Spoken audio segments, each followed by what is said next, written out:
স্থানীয় মানুষরা যেটি দাবি করত যে পেঙ্গুচে মনিস্ট্রিতে ইয়েতির মাথা সংরক্ষিত রয়েছে। ডেইলি মেইলের সেই এক্সপার্ট টিম পৌঁছায় সেই মনিস্ট্রিতে। সেখান থেকে তারা ইয়েতির চুলের স্যাম্পল সংগ্রহ করে এবং সেই চুলের স্যাম্পলকে অ্যানালাইসিস করে তারা জানায় যে সেই যে লুম বা চুলটি তারা পেঙ্গুচে মনিস্ট্রি থেকে নিয়েছিল সেটি আসলে কোনো প্রাণী বা মানুষেরই চুল নয়। সে সময় আমেরিকার এক মিলিয়নিয়ার টম স্লিক নামক ব্যক্তি এই ইয়েতির খুঁজে তিব্বতে আসেন। তিনি 1957 সাল থেকে 1959 সাল পর্যন্ত এই 3 বছর ইয়েতির খোঁজ করেন। তিনি বিভিন্ন ধরনের গবেষণা করে জানান 3 ধরনের ইয়েতির কথা। তিনি জানান যে শুধু এক ধরনের ইয়েতি আসলেই এক্সিস্ট করে।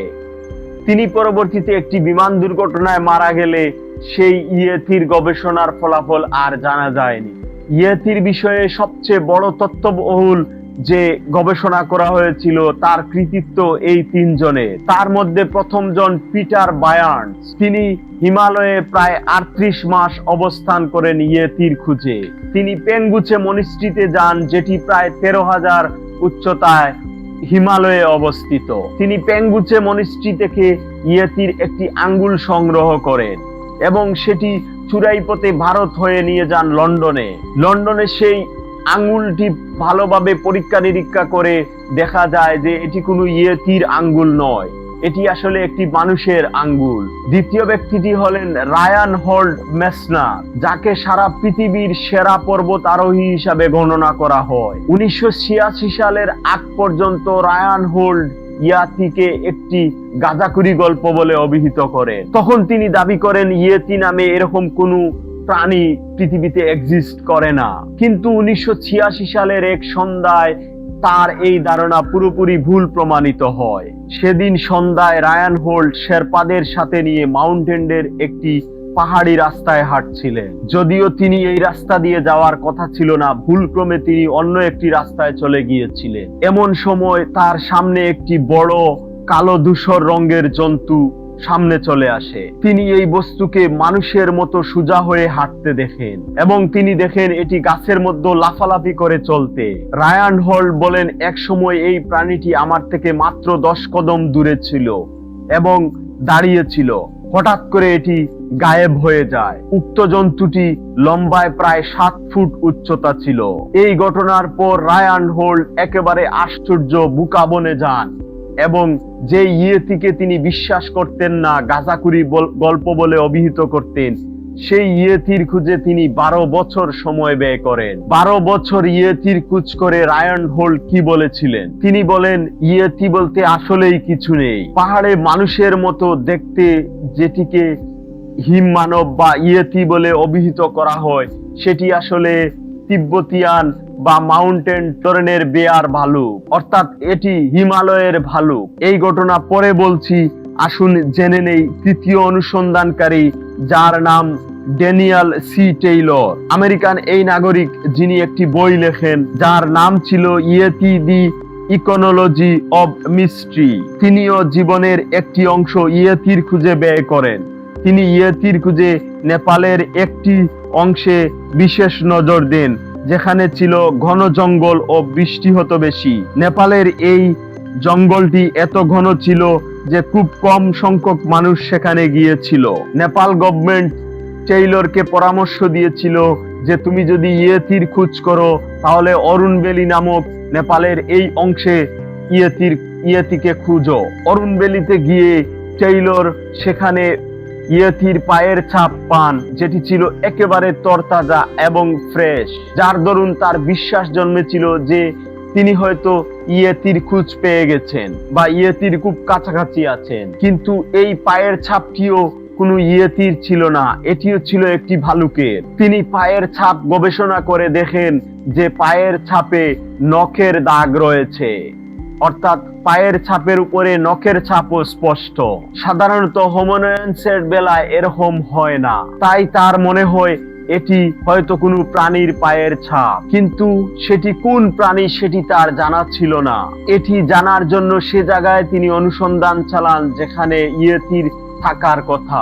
সেখান থেকে তিনি একটি লুম বা চুল সংগ্রহ করেন। সেই লুম বা চুলটি তিনি পরীক্ষা করে দেখেন এবং তখন ওই মূল সত্যটা বেরিয়ে আসে। এই লুম বা চুলটি ছিল ভালুকের একটি ভিন্ন প্রজাতি, যেটিকে নেপালের লোকেরা রুক ভালুক নামে চিনত বা ডাকত। তিনি এরিক শিফটনের সেই বিখ্যাত ছবিটি নিয়েও গবেষণা করেন, যেটি 1951 সালে তোলা হয়েছিল এবং সারা বিশ্বব্যাপী ছড়িয়ে পড়েছিল বিভিন্ন মিডিয়ার মাধ্যমে। তিনি বলেন, এই ভালুক চলার সময় তার পিছনের পা সবসময় সামনের পায়ের ছাপের উপর ফেলে, যার দরুন এই পায়ের ছাপ দেখলে মনে হয় যে প্রাণী হেঁটে গেছে, সেটি 4 পাওয়ালা নয়, সেটি 2 পাওয়ালা। যখন হাঁটার সময় সামনের পায়ের ছাপ পড়ে, ঠিক সামনের পায়ের ছাপের উপর পেছনের পায়ের ছাপও পড়ে, যার ফলে সামনের পায়ের যে নখের দাগ ছিল সেটি পেছনের পায়ের ছাপে তা মুছে যায় এবং দুটি পায়ের ছাপের জায়গাটি বড় হয়ে যায়, আর দেখে মনে হয় এটি 2 পাওয়ালা কোনো প্রাণী নয়, এটি 1 পাওয়ালা প্রাণী। টেইলর আরো বলেন, তিনি রয়্যাল জিওগ্রাফিতে এরিক শিফটনের তোলা ছবি দেওয়ার জন্য অনুরোধ করেন এবং তারা তাকে এরিক শিফটনের তোলা 2টি ছবি পাঠায়, যার মধ্যে দ্বিতীয় যে ছবিটি ছিল সেই ছবিতে নখের ছাপ স্পষ্ট দেখা যায়, কিন্তু সারা বিশ্বব্যাপী ভাইরাল হয় এরিক শিফটনের তোলা 1951 সালে প্রথম ছবিটি, যেটিতে নখের ছাপ ছিল অস্পষ্ট। 1939 সালে জার্মানির নাৎসি বাহিনী দ্বারা একটি গোপনীয় বৈঠক অনুষ্ঠিত হয় তিব্বতে। সেই মিশনে আসা ভূতত্ত্ববিদ আর্নস্ট শেফার একই মন্তব্য করেন যে ইয়েতি বলতে কিছু নেই। এখানে আসার পর তাকে যখন স্থানীয় লোকজন বলেন পাহাড়ের উপর ইয়েতি বাস করে, তখন তিনি বন্দুক নিয়ে উপরে ওঠেন ও ইয়েতিকে গুলি করে মেরে ফেলেন। তিনি বলেন, স্থানীয় লোকজন যাকে ইয়েতি বলে সেটি আসলে একটি তিব্বতী ভালুক। তিনি 1992 সালে চিঠি লিখে রায়ান হোল্টকে মৃত্যুর আগে এই বিষয়টি লিখে যান। মাউন্ট এভারেস্টে ওঠা প্রথম মানুষ এডমন্ড হিলারিও একই মন্তব্য করেন যে ইয়েতি বলতে আসলেই কিছু নেই। তিনি বলেন, ইয়েতি বলতে কিছু নেই, এটি মানুষের মন গড়া কল্প কাহিনী। দর্শক, ইয়েতি নিয়ে সম্প্রতি বেশ কিছু গবেষণা হয়েছে, যেমন 2014 সালে অক্সফোর্ড ইউনিভার্সিটি দ্বারা করা এই স্টাডি। ব্রায়ান স্কাইস নামক এই ভূতত্ত্ববিদ হিমালয়ের আলাদা আলাদা জায়গা থেকে সংগ্রহ করেন প্রায় 30 ধরনের ইয়েতির হেয়ার স্যাম্পল, যেগুলো ইয়েতির বলে দাবি করা হয়, এবং সেগুলোর ডিএনএ টেস্ট করেন। এই 30 ধরনের চুলকে ইয়েতির লুম বা চুল বলে দাবি করা হয়। এই 30 স্যাম্পলের মধ্যে 28টি স্যাম্পলই ছিল ঘোড়া বা ভালুকের। কাইস বলেন, বাকি যে 2টি স্যাম্পল অবশিষ্ট ছিল সেটির সাথে কোনো প্রাণীর ডিএনএর স্যাম্পল মিলে না।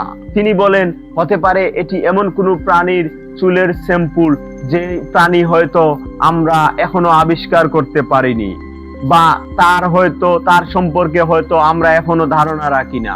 পরবর্তীতে বিজ্ঞানীরা বাকি যে 2টি স্যাম্পল ছিল সেটি ভালোভাবে পরীক্ষা নিরীক্ষা করে বলেন যে এই 2টি চুল বা লুমের স্যাম্পল, যেটা স্কাইস বলেছিলেন কোনো প্রাণীর সাথে মিলে না, সেটিও নেপালের দুর্লভ একটি ভালুক প্রজাতির। 2017 সালে নিউ ইয়র্কের একটি বিশ্ববিদ্যালয় এই ইয়েতি নিয়ে আরেকটি গবেষণা পরিচালনা করে। 9টারও বেশি ইয়েতির স্যাম্পল বলে দাবি করা হয়, যার মধ্যে ছিল চুল, নখ এবং দাঁত। এরকম 9টা বিষয় নিয়ে তারাও বিভিন্ন গবেষণা ও পরীক্ষা নিরীক্ষা চালায়। যাচাই বাছাই করে দেখা যায় 9 স্যাম্পলের মধ্যে 8টি ছিল এশিয়ান কালো ভালুক, হিমালয়ান বাদামি ভালুক এবং তিব্বতী বাদামি ভালুকের, এবং বাকি একটি ছিল কুকুরের দাঁত। দর্শক, তাহলে ওই ঘটনার কি হলো যেটি আমি ভিডিওর শুরুতে বলেছিলাম? ভারতের অরুণাচল প্রদেশে যে শ্রমিকটির ঘাড় মটকানো ছিল, ঘাড় বাঁকা শ্রমিকের মার্ডারের এই ঘটনার পর বিবিসির রেডিওর সাংবাদিক অ্যান্ড্রু বেনিফিট এবং রিচার্ড হার্সি সেখানে যান এটা জানতে যে আসলেই কি ওই শ্রমিককে ইয়েতি মেরেছিল। তারা পুলিশের এফআইআর পরিচালনা করে দেখেন যে পুলিশ এফআইআরে লিখেছে ওই শ্রমিক কিভাবে মারা গেল সেটি পুলিশ জানে না। রিপোর্টে শ্রমিকের পাশে যে ইয়েতির পায়ের ছাপের কথা বলা হয়েছিল, রিপোর্টে এরকম কোনো কিছুর উল্লেখ নেই। তারা সেই ডাক্তারের কাছেও গিয়েছিলেন যে ডাক্তার ইয়েতির লুম বা চুলের স্যাম্পল পরীক্ষা করেছিল, তারা নিজেরাই সেই লুম বা চুলের গবেষণা করেন এবং তারা যেটা দেখেন যে এটি আসলে কোনো প্রাণী বা মানুষের চুল বা লুম নয়, এটি কোনো গাছের আঁশ বা ছালের অংশ। ওই শ্রমিককে সাধারণ মানুষ মনে করেছিল যে ইয়েতি মেরেছিল। তাই এই রিউমার চতুর্দিকে ছড়িয়ে পড়ে যে অরুণাচল প্রদেশের ওই শ্রমিককে ইয়েতি মেরেছিল। দর্শক, আমরা পরিশেষে এই সিদ্ধান্তে আসতে পারি যে ইয়েতি বলতে আসলেই কিছু নেই। যদি থাকতো তাহলে বর্তমান পর্যন্ত কেউ না কেউ হয়তো ইয়েতিকে দেখতো এবং সঠিক বিবরণ পুঙ্খানুপুঙ্খভাবে তার সঠিক বিবরণ তুলে ধরতো। তাছাড়া বিগত 10 থেকে 15 বছর ধরে প্রত্যেকটা মানুষের হাতে স্মার্টফোন রয়েছে। ইয়েতি যদি আসলেই এক্সিস্ট করতো তবে তারা কোনো না কোনোভাবে ইয়েতির ভিডিও ফুটেজ বা ছবি তুলতে পারতো এবং সেটি আমাদের সামনে আসতো।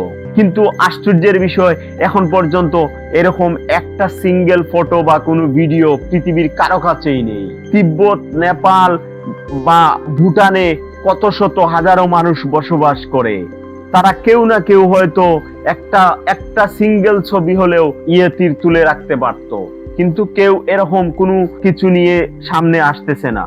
ইয়েতি আসলে একটি রূপকথার গল্প যা যুগে যুগে মানুষের মুখে মুখে ছড়িয়েছে। বস্তুত ইয়েতি বলতে কিছু নেই বা ইয়েতির কোনো অস্তিত্বই নেই। দর্শক, ইয়েতির ভিডিওকে আমি 2টি পর্বে সাজিয়েছি। প্রথম পর্বে আমি তুলে ধরেছি ইয়েতির মিথ কথা, এর বাস্তবতা, ইয়েতিকে যারা বিশ্বাস করে এবং যারা ইয়েতি সম্পর্কিত বিভিন্ন তথ্য উপাত্ত তুলে ধরেছে সেই তথ্যগুলো। এবং দ্বিতীয় পর্বে আমি তুলে ধরেছি যে ইয়েতির বৈজ্ঞানিক ভিত্তি, ইয়েতি কি আসলেই আছে বা ইয়েতি সম্পর্কিত কিছু গবেষণা। আশা করি আমার ভিডিওটি দেখে আপনাদের ভালো লেগেছে। যদি ভালো লেগে থাকে আমার চ্যানেলটি সাবস্ক্রাইব করবেন, পাশাপাশি লাইক, কমেন্ট, শেয়ার করবেন এবং আপনাদের উৎসাহ উদ্দীপনা পেলে আমি আরো ভিডিও তৈরি করতে উৎসাহ পাবো। ধন্যবাদ।